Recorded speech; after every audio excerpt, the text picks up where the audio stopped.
alone. Anybody else with you, Frank? No. Okay.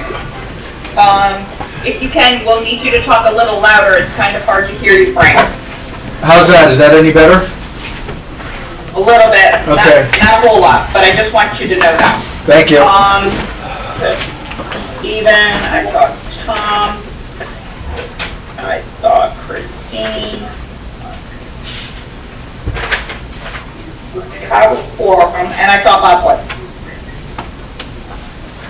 Is Mr. Regan on the line?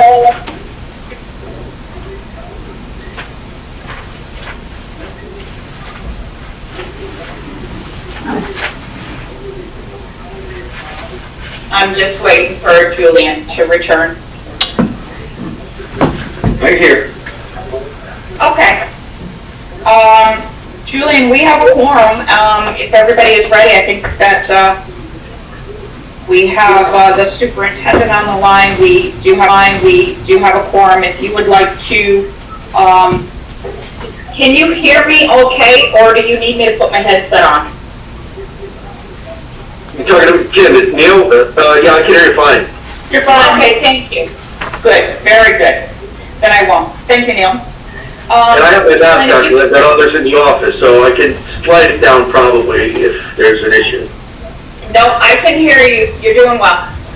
Okay. You're modeling good behavior. Appreciate it. Yes. Can you start the recording, Julian?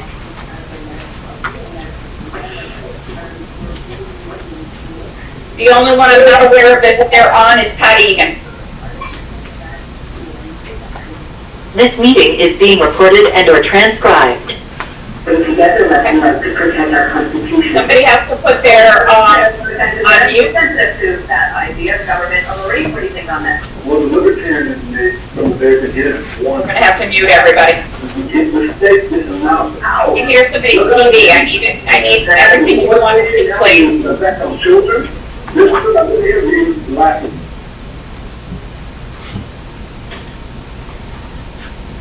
Thank you.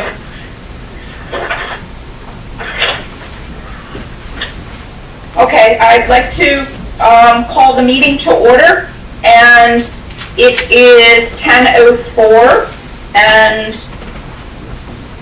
today is Tuesday the 23rd, and this is the West Haven Subcommittee of the MARB, the Municipal Accountability Review Board, and we do have a quorum. I'm Kimberly Kennison. I am the designee for Secretary McCaw, and with me today is Christine Shaw. She is she's the designee for Treasurer Wooded. I don't have any opening remarks this morning. It's nice to see a nice sunny day. Christine, do you have any other opening remarks? I can't hear you. No other opening remarks other than welcome to everyone. Thank you. Then we'll move on to the second item on the agenda, and that is for the a motion for approval of the minutes of January the 26th.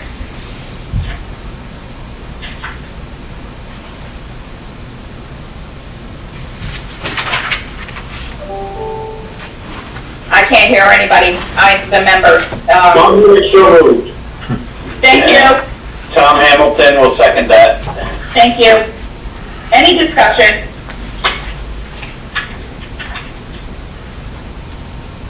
Okay, I don't hear any discussion. So, Julian, can I please have a roll call of those in favor, say yay, and those opposed, no, and any abstentions or please.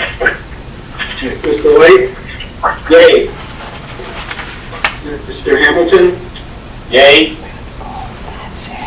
Mr. Felsigno?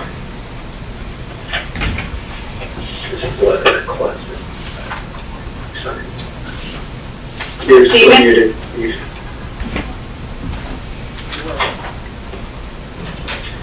We'll come back to Steve. It's star 6 to unmute. Ms. Shaw? I abstain. Okay. And Ms. Kennison? more than demand, that's why they're ramping Yeah. through vaccine. Mr. Trolsigno? Yeah.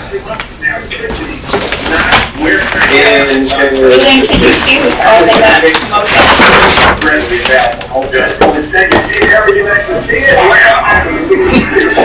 Somebody has to go on mute, Aaron. Somebody's got a television on. Mr. meeting? Okay, then that's everybody. We did not hear Stephen though, correct, but I see him on the line. He voted yea. Okay, thank you. All right, there, we have, so the minutes have been approved and, we can move forward. Thank you. Today we're going to have a discussion about the fiscal 22, Board of Education recommendation of the budget. I don't have any opening remarks prior to going through the budget, so I'm, Thanks for running this. Julian, do you have anything? Or Christine, or before I turn it over to the superintendent? I do not think you do. How you doing at this time? Thank you. That's So, why- superintendent, would you please Oh, you're walk moving us that. through your Yeah, budget make sure. for the new year? Sure. First of all, I think my letter to Mayor Rossi summarizes it pretty succinctly. We are asking for a 1.8% increase, which is about $1.6 million. Most of that is being put towards an increase of teachers. I think it's been made clear the last couple of budget cycles when I went before the MARB or I went before our city council or even my discussions with the mayor. One thing that I've been very concerned about is our teachers over the years, given West Haven's financial struggles, we've been forced or they've been forced to bite the bullet. There's been no step increases, very little if any raises. And, we felt it was important in this negotiation to make it right with the teachers, to give them their step back, give the top step teachers a 1% raise. And I think even more now that we are going to receive COVID funds, and we are going to try to increase our teaching populations because we're going to have to add supplemental programs to catch kids up, be it in the classroom with reading and or math skills or social work or a variety of other types of programs. A lot of districts have received these funds and we're all going to be seeking the same limited number of teachers that are out there. So we need it to become more competitive. We are by no means at the top step or top, even in the Haven area. Our teachers still start relatively low. At the top step, we're pretty good. We're middle to closer to the top, closer to the top end. But our teacher salaries are now, I would say, better and more in line with other districts, but by no means are we are up top. The rest of the increase goes to fixed costs and other operations types of things. And again, we understand the condition of the city. We tried to keep the budget tight. Clearly, we were relying on when we developed the budget prior to the governor releasing his budget, more alliance grant funding. Now, what the governor did in his proposed budget was he scaled back on the increase, knowing that we were receiving COVID funds. It will be, in my mind, will be supplanting our budget somewhat, but that's okay. And for the next couple of years, we'll be able to do that. There is, I'm a member of the cause superintendents, which is the urban superintendents group. And I know there's some concern amongst the cause superintendents. In fact, we're sending a letter to Governor Lamont saying, we understand the financial issues in the state, but be aware that down the road, you're going to have to make up for this possible shortfall when those funds are no longer available. But for now, we're comfortable with our budget. We feel as though we can pay for the teacher raises and the other fixed costs. We know that we have, again, COVID funds coming where we've already invested a lot into our infrastructure. We've made some improvements to our buildings. We're starting to add programs. We're working on adding future programs.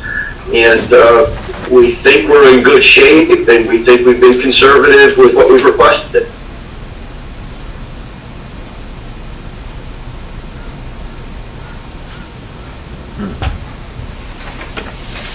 Can everyone hear me?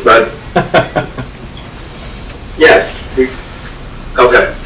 So, Yeah, sorry about that. I didn't realize I put myself on mute. Okay. so I just have a quick question, Neil. It sounds like most of the increase is going to contractual wage increases based on your settlement of your contract and your need to be competitive on the wages, but are there any new positions in the budget, and if so, can you identify how many and what those positions are?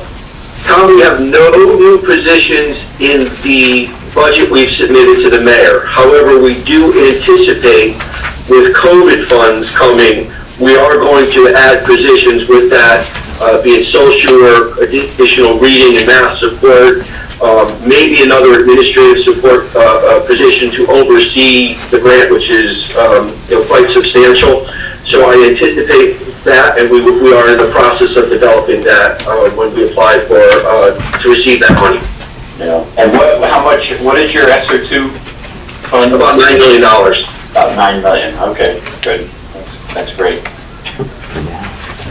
I'm curious to know if you can comment on the enrollment trends. Are they flat? Are they increasing, decreasing? Yeah, sure. You know what? It actually increased slightly over last year, although we thought it was going to peak a couple of years back. Now, I think COVID has, it has driven our enrollment up. And let me give you an example. We have about 1,000 students who attend magnet school in New Haven. Well, when New Haven didn't open the doors, we netted about 100 students more this year. Wow. Factor into a brand new high school, which is very attractive now, it's state of the art, and we think that, or what we're seeing is, and what we're hoping to see, we'd like to see it, is that, kids will choose West Haven High School as opposed to a magnet program or private school. I believe we've seen our biggest enrollment, biggest increase at West Haven High School.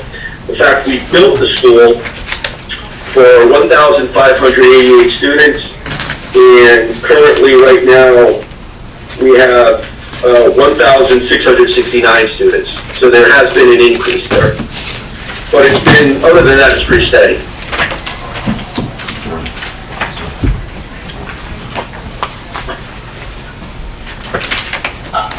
Neil, correct me if I'm right or wrong.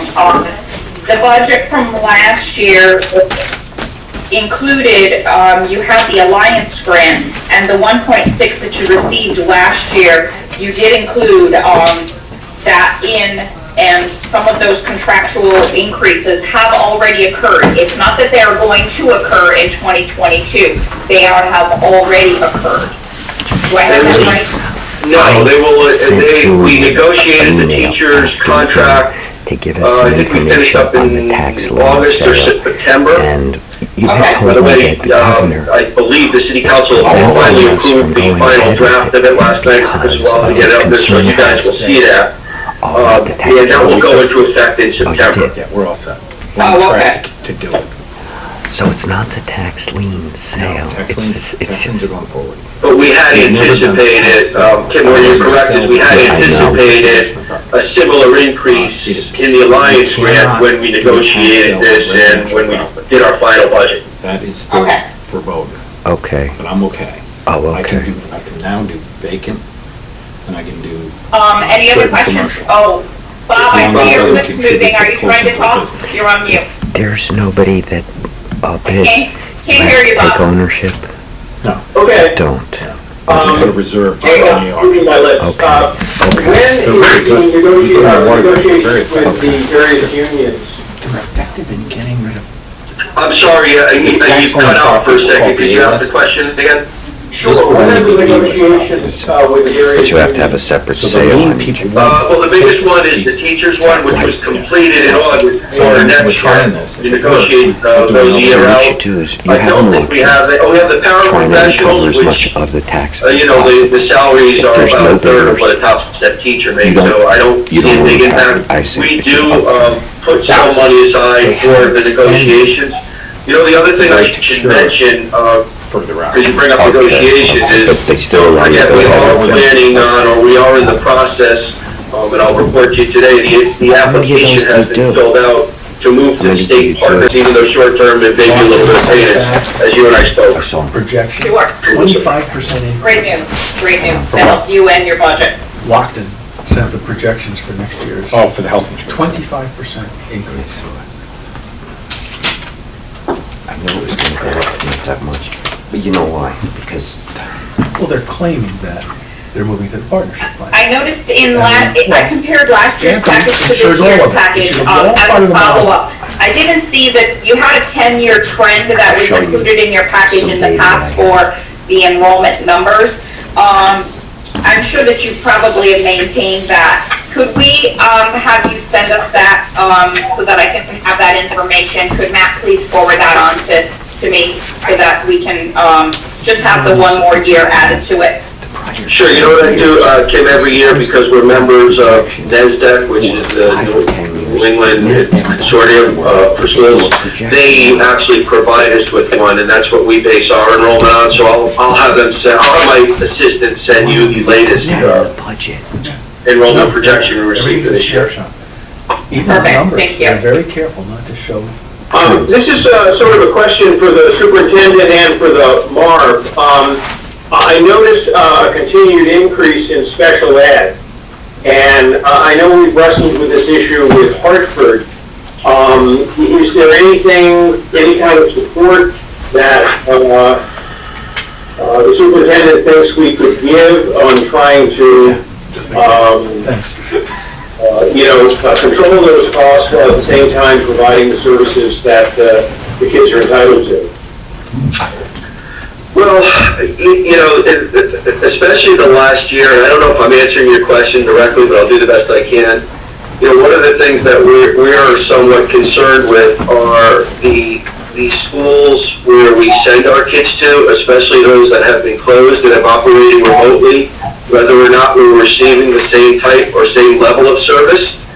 Even with the example of New Haven, where I mentioned previously that 1,000 of our students attend magnet schools. Some of them have special ed. They're labeled as special ed in some way, shape, or form. They've been sending us the same bill that we've been receiving, regardless of the fact that they've been open or not. So we're kind of questioning, are the kids getting the same level of service? And I think that's incumbent upon us to keep an eye on and to battle back and forth with New Haven and the other private schools. That's been an issue. But certainly increased funding from the state or looking at ways to look at the special ed funding and formula would be very helpful because, and I know I've mentioned this to Mark before, I mean, we get kids who move into town, and this happens all over the state. West Haven is not unique. We don't even know who the child is, but they've already been placed in a facility, and we're getting the bill for it because they now are West Haven residents. So I think maybe a more equitable funding formula from the state and a way to follow the child might be a way to solve this problem. But I am concerned I'm concerned even about ACES, where we send a lot of kids, where they've increased their tuition.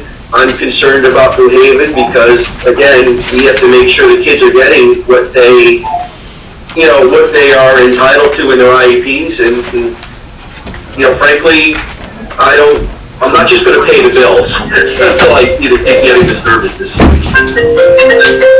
the hell? Somebody needs to go on mute. Okay. One of the things that Hartford had recognized was the need to have a verification of the residency coming from the actual the agency that is providing the service. So nobody had any kind of follow-up. You're getting the bill, but they're noticing that there wasn't a verification of the residency. So she was actually pushing for that. Do you feel that you have that, or do you have a handle on that in Haven? We actually push back, especially with New Haven. We're making them make the students who attend those schools in New Haven provide us with the same, fill out the registration form, proofs of residency, and, we've sent them lists back saying, look, we haven't received this yet, so we haven't received this number of kids yet, make sure you get them, and we won't pay the bill until we know that they verified the residency. Very good. And Kim, Lieutenant, just to back that up, I can report, Neil will be shy about this, but he does enforce the residency because I have to do the hearings. So we have had hearings on that, and sort of people who enter into homeless issues, we enforce our residency requirements as it relates to Board of Ed pretty vigorously.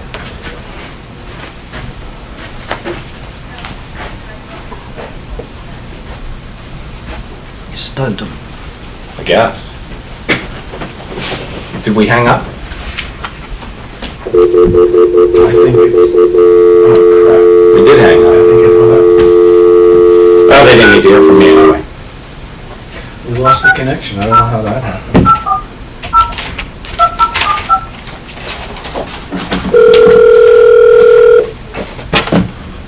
Welcome to the audio conferencing center.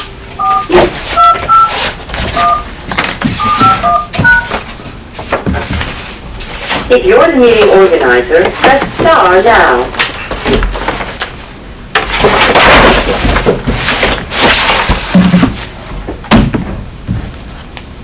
You're now joining the meeting.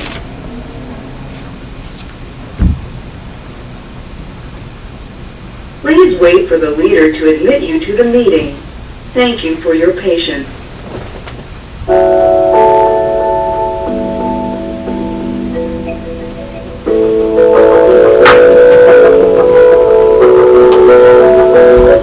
You're now joining the meeting. Service could change, service could be added on. This meeting is being recorded and or transcribed. What schools these children will attend, and go by their base cost plus add in any additional services in the child's IEP. So we do go child by child to formulate our budget line item.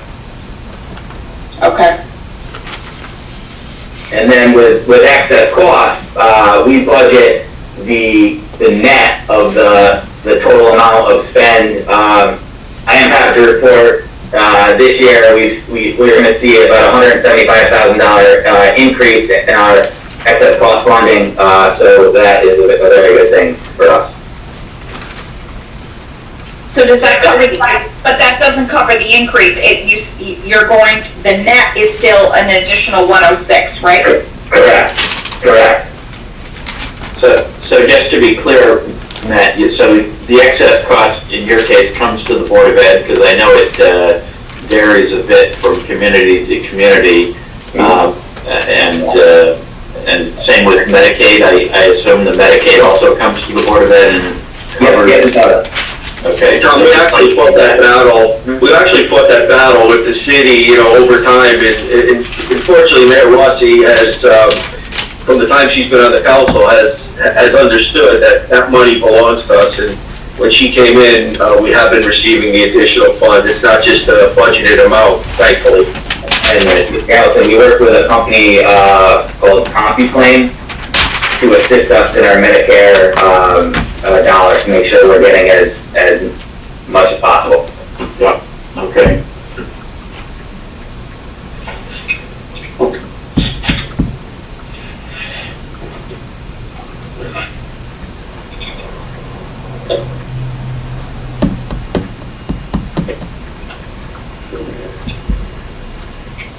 Other questions about this budget?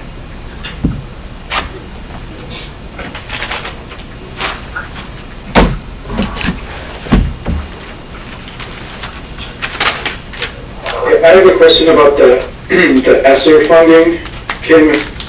Sure.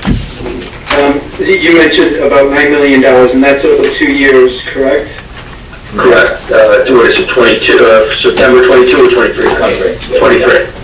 And then, so, based on your description, it sounds like you're going to create sort of an off-budget plan for that. In other words, there's none of the related expenses are built into this budget, and there's no funding stream from the ESSER funds built into this. That'll sort of be something that you develop as a kind of a standalone budget, is that? Well, Julian, be clear that as of now, the governor's recommended budget, he has decreased So there will be no Alliance grant increase, and basically, to paraphrase the governor, we are to use this extra funding source to cover any budget shortfalls. But having said that, the State Department of Ed has some clear requirements that they would like to be met with this with these funds. So we'll have to go through the entire application process and get a plan approved similar to the Alliance grant. So we're still waiting on information from the State Department of Ed on the application to see what the process and what the items are going to have to meet to be spent. However, we anticipate, for the first round of funding last year, and by the way, there was also an Alliance construction grant for Alliance districts. We received about $1 million, so we were able to do some infrastructure and HVAC and whatnot. Our first priority with these funds will be towards supplemental services and creating programs. Again, adding some teaching positions. We're looking at things like summer school, possibly increasing hours in the school day. So that is definitely our first priority. Again, we do need to supplement, as of today, some of what we didn't receive in the Alliance grant, and we also anticipate anything else left over after that. We can always use things to improve our facilities.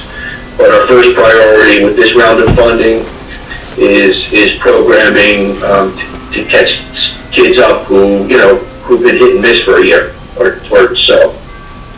What was the anticipated increase in the Alliance district funding for West Haven that you're not going to get under the governor's proposal? We've been getting about $1.5 million, $1.6 million, Tom. Of total, or so? I know in our case, we had been anticipating about a $500,000 increase that now under the governor's proposal we're not going to get. I don't know if it's similar for you or whether your numbers are different, but. Yeah, Matt just said it's about 1.4. We had anticipated covering the whole teacher's raise with the additional Alliance grant funding. I see.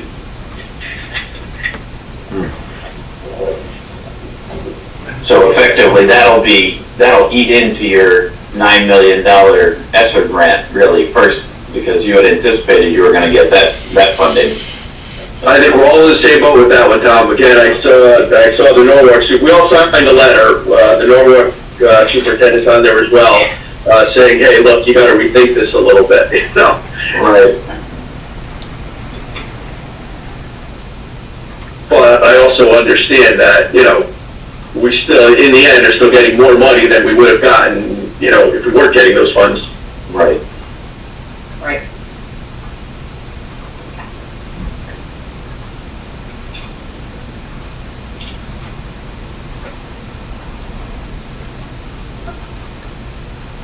I meant to congratulate you because I knew that you're a big sports fan, and I saw that hockey sports is coming back. As a mom of kids that play sports, and we lost out for a year, I'm really excited about this, and I just saw the spark in your eyes and can see that this is something that's making you happy. We all need to be able to go and get some of this energy out. So, you must be ecstatic about the opening and being able to have a spring season. Kim, I'm not kidding you. When we made our decision on the Bennett rink, which, you know, I think I've mentioned before, we're the only Board of Ed that operates the rink. I think we want to talk about 15 minutes of fame, and I could have been the governor. I've gotten letters from all over the state saying, thank you for having the courage to stand up and say this is what's right. And we've done it responsibly. We, you know, our facility can handle it. And a real quick story. We have a big girls hockey game tonight. We're playing Guilford. Big girls. Guilford uses our rink. Tonight is their home game. They are not allowing fans. They rent the facility. We play by their rules. 2 weeks from now, when it's West Haven's home game, we're allowing fans. I wouldn't want to be the Guilford athletic director or superintendent today. Right, right. Well, I'm not trying to, you know, I'm all about safety and, but I do think that this state has done very well, as far as trying to keep people safe. So, you know, manage it and manage accordingly, and I think that this is some happy time to have our kids play sports. And listen, here's my feeling. You know, most of them are playing, if not with the schools, with their outside teams. And I believe that, you know, we have a higher level of, you know, qualified coaches and people that run the venues. So, you know, we can do it better and we can do it safer than most. And if you came to the Bennett rink, which I'd invite any of you, you'd see, you know, the protocols we have in place, and I'm confident we're doing everything right. Great. Although Kim, we're not inviting, Anybody else have any other questions? Julian, on this budget? Kim, just quick, we're not inviting everybody. There is a limit on how many people can go to that rink, so you'll have to have only a quota of you. Oh, I'm sure. So that means that you won't let me in? Well, we're giving out 4 passes per player. I might be able to get you one if I find out who's only got 3. Oh, listen, this is being taped, but I am one of those crazy soccer moms. So, I'm not hockey, but, you know, I can appreciate when it's your kids. So, it's good. I love it. I love the atmosphere, the camaraderie. It's really great.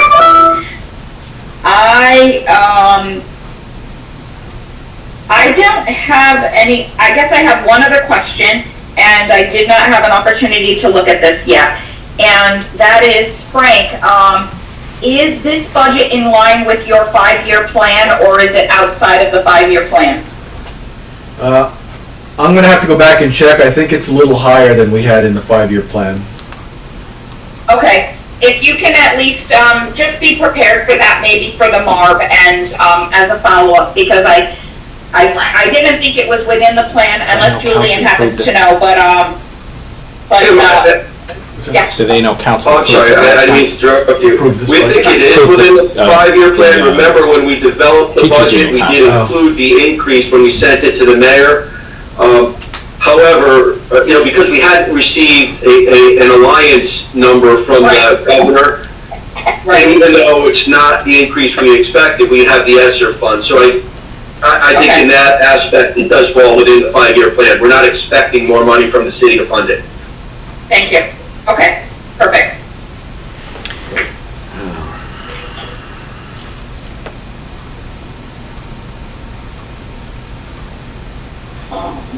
So do we need a motion, Kim? No. Julian? No, this was just review and for informational purposes for you. And this will be woven into the review of the city budget. Okay. Which is coming out in March. The recommended budget comes out in March.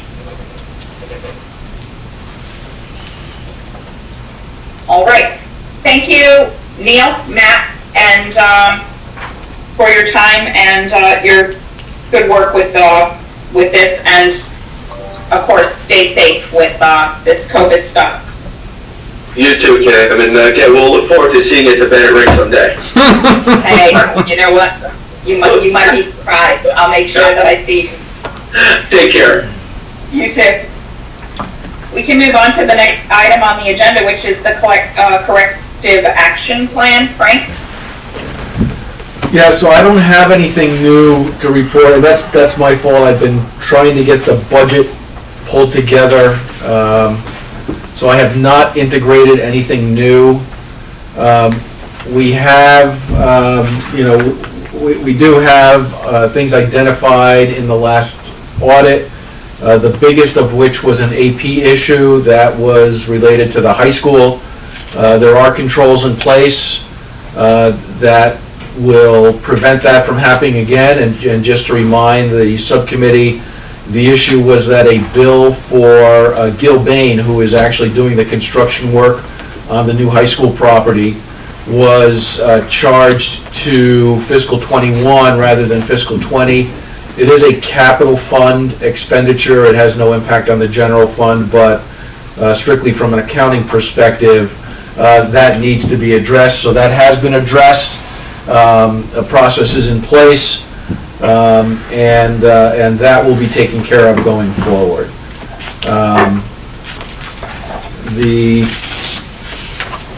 I don't have the audit in front of me, Cam. I'm sorry, I don't have the other items, but I do know that was the biggest one that the auditors brought out.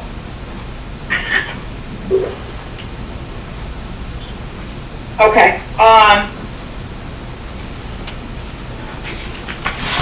Frank, do you think, can you give me a time frame of when we can expect to receive that? Yeah, I'll work on it this week. I'll commit to getting you something by Thursday. Thank you.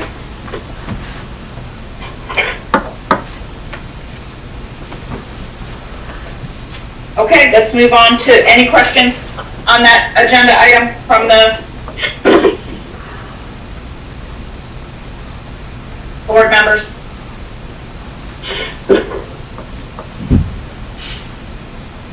Then let's move on to the ADP implementation and the handout that was provided.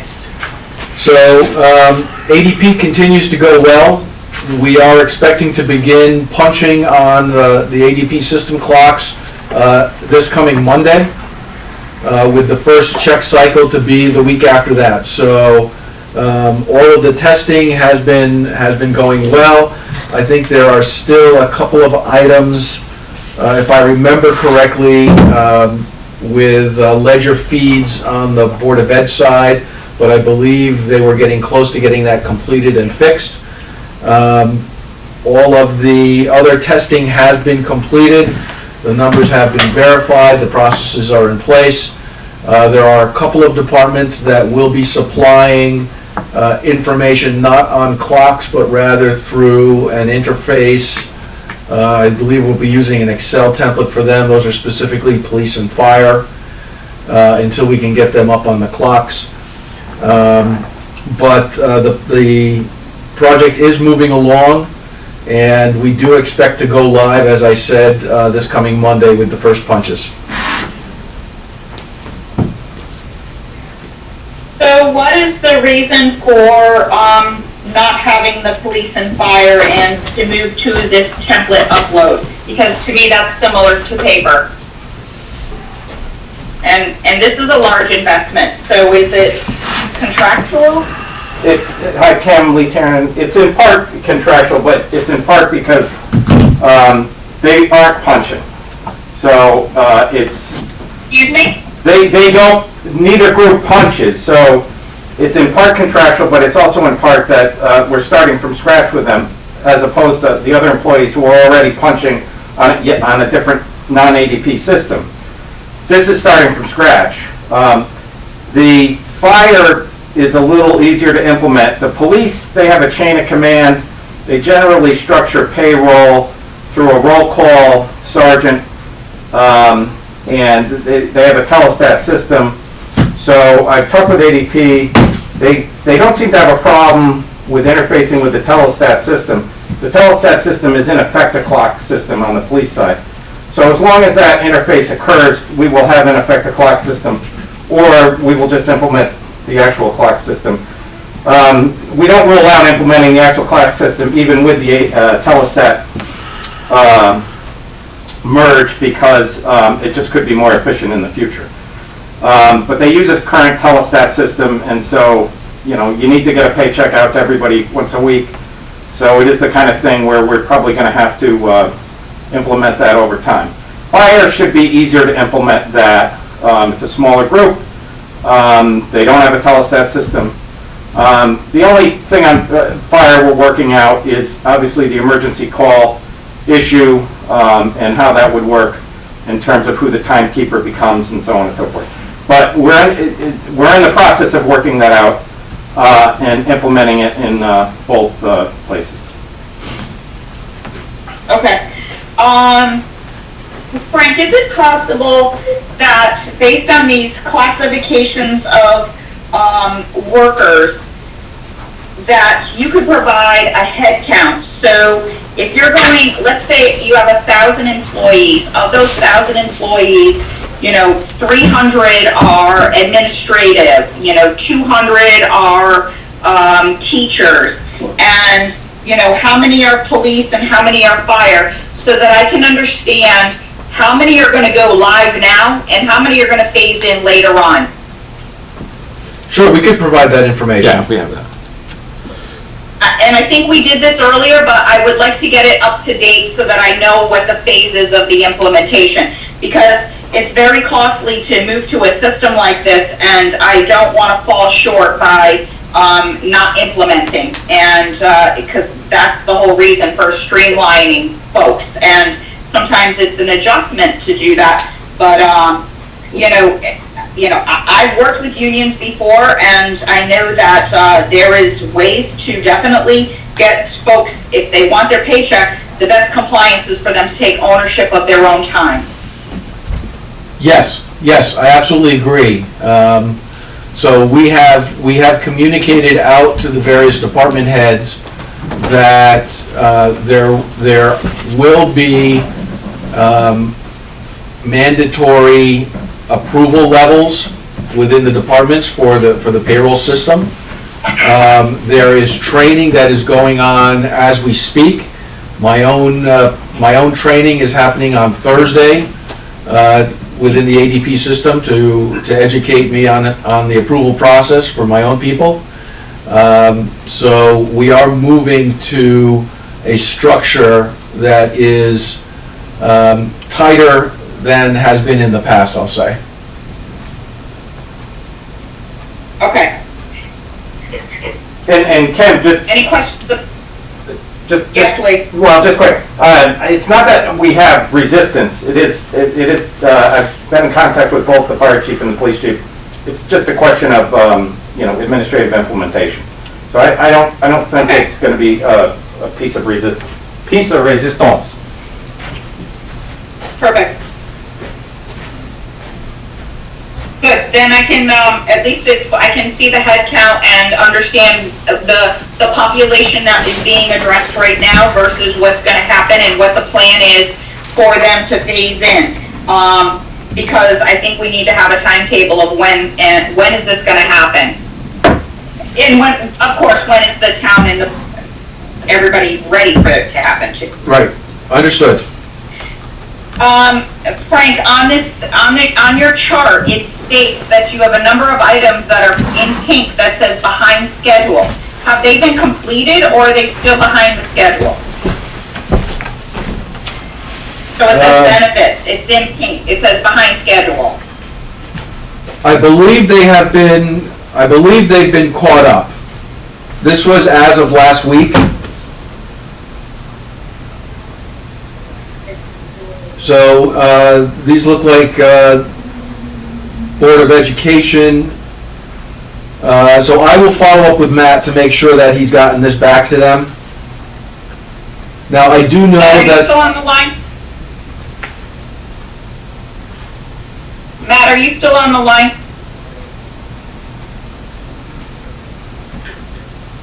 No, I think he dropped off. No. Okay. So I see 8 items that are sitting here in pink under status and it says behind schedule. you had originally planned to go live on February the 19th, and now you're saying that it's gonna happen next week, so the timetable's moved by a week or two? I believe it's moved by a week.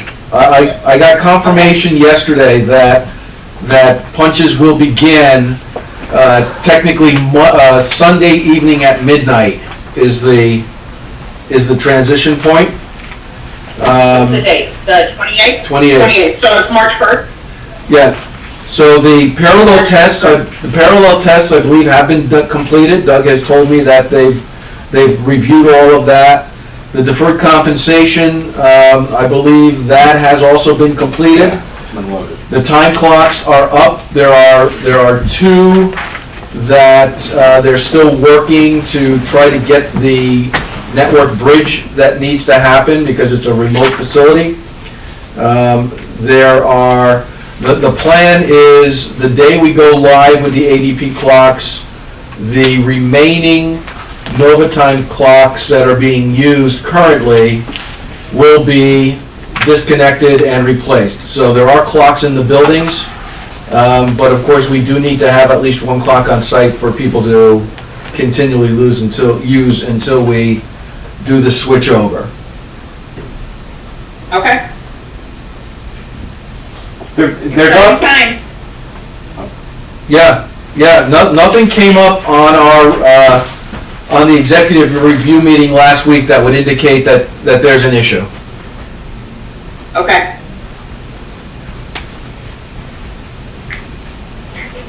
Any questions from the team?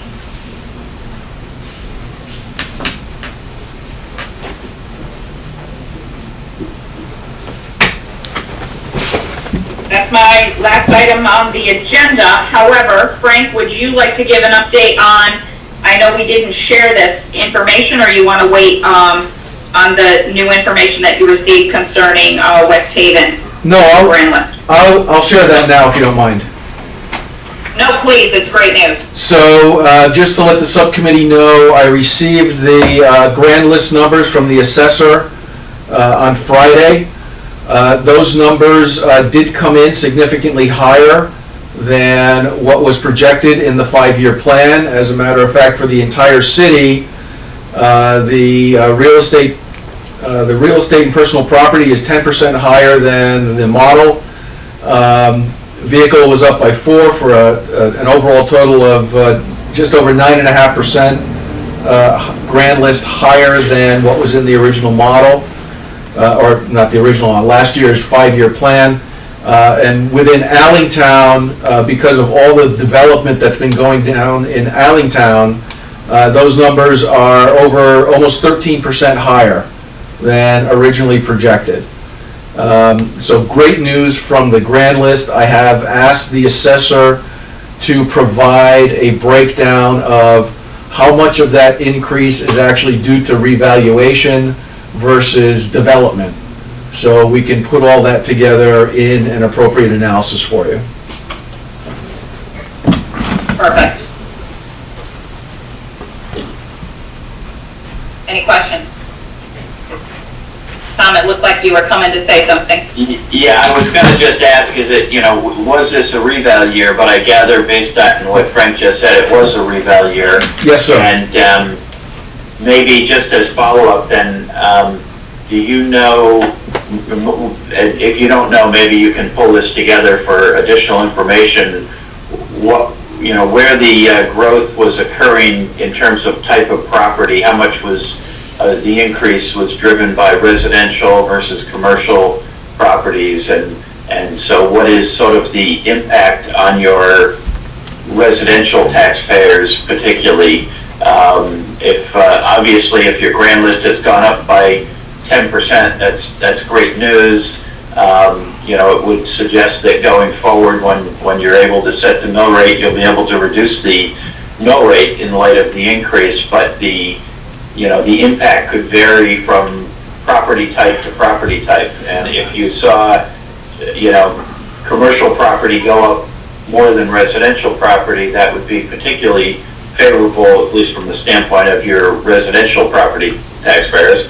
But if in fact residential went up more than commercial, then it becomes a little bit dicier in the sense that, then there could be a shift of the tax burden the other way. So that is an important component. I don't expect you to necessarily have it, but that information right now, but it would be good to know that later. I agree. Yeah, we don't have the exact number for you today, but residential did go up more than commercial. West Haven experienced, like other Connecticut communities, an influx from New York and New Jersey folks who wanted to spread their wings. Right. So that is an analysis, Mr. Hamilton, that I'm hoping to have completed for inclusion in the budget this year. So just to provide some color as to what's going on. And Great. And just don't forget, we're a waterfront community, so there's obviously a difference between increased valuation along the water, even with the increased interest, increase along the water versus as you get closer to the northern part of the city. Right. Yep. Very good. All right, Kim, I was just going to update you on one other thing. I sent you an email. As far as we're concerned, the MOU discussion, we're all in alignment. So unless I hear differently from OPM, the plan is to have the council visit that issue and vote on the MOA at their March 8th meeting. March 8th? Yes. Very good. I have a quick question. Yes, Jim. Right. So I think that's great news about the increase in the value of your overall real estate, and I understand it's a particular year where there's a reevaluation. But what would also be interesting to know is, since the MARB is continually meeting West Haven, and the taxpayers of the state of Connecticut are partnering with you in that way. It'd be interesting to know what increase in your tax base and where that increase is, as you said, but also how that might affect the continuous need to have MARB funds. Just so you're aware, Stephen, they're under the contract. There is only one more year after this year. But if we increase their tax base increases, maybe that could be mitigated even sooner, right? Their goal was always to get their fiscal house in order, which they seem to be really doing a great job with, and hopefully doing that sooner than later. Maybe this might be something that could contribute towards that. Mm-hmm.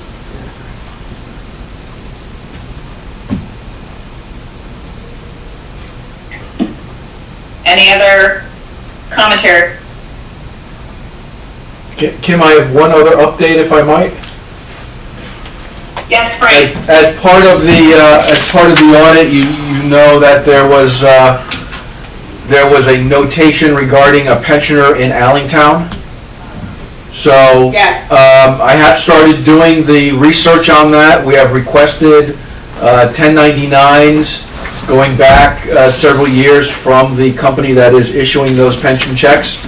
The person in Allentown that I need to deal with was on vacation last week. She is back this week.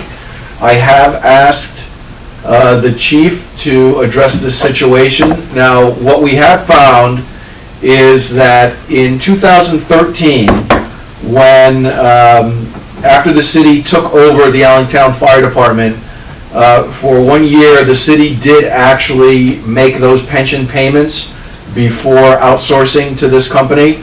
And I can tell you from the 1099 that I see within the system, the payment is significantly less than what was made in 2020, leading me to believe that in fact the audit finding is correct. So Allentown is digging into that to find out if the payment amount was incorrect when it was communicated to the pension company, or if the payment amount was correct as communicated and the error is on the side of those issuing the checks. I think that piece of information is critical to know, because again, I'm very happy to see that it's not a 20-year issue, but at least from 2013 and before, the payments seem to be correct. So it's a 7-year issue, still a long amount of time, but from my perspective, if I can find out that the value was communicated correctly, then the course of action is different than, you know, if a wrong number was actually communicated to the pension company. Okay, we'll look to hear your further Yeah. research on that. And just to expand on that, what I did was, when I found that, I did look at all of those who received a pension payment in 2013, compared it to all those who received a pension payment in 2020. I believe there were 3 individuals that have since passed, so their payments are off now. But there were 3 other individuals, not to the extent that we found with the one identified, but typically what we were seeing is from 2013 to 2020, all the pensioners, the annual payments received increased by roughly 5%, which would be in line with COLA adjustments over the 7-year period. There were 3 other individuals whose payments in 2020 were north of, 13 to 14% higher than 2013. So I've asked the chief to look into that to see if those particular individuals had different agreements within their pension plan. Okay. But I am at least comfortable in that the 90% of the pension payments are correct, are consistent. Now the next step is to look at those that retired after 2013 to make sure. I think we still want to make sure that all of the pension payments are correct. Right. Okay, thank you for the update. We'll keep that as an open item. Anything else today? Julian, did we cover everything? I think we covered everything. Perfect. All right, if we have no other comments or questions, then can we get a motion to adjourn? I will move to adjourn. Thank you, Tom. How about a second? Seconded. Thank you, Stephen. All in favor? Aye. Aye. Have a good week. Thank you. Thank you, everyone. Thank you. Thank you. Bye. Bye-bye. Nice work. We need to make sure that. No, he has to come in and turn it off.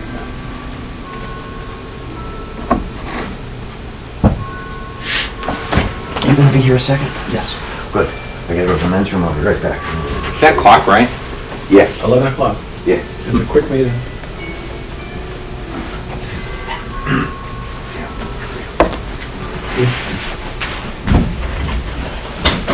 You want me to get him? Yeah. I thought he listens.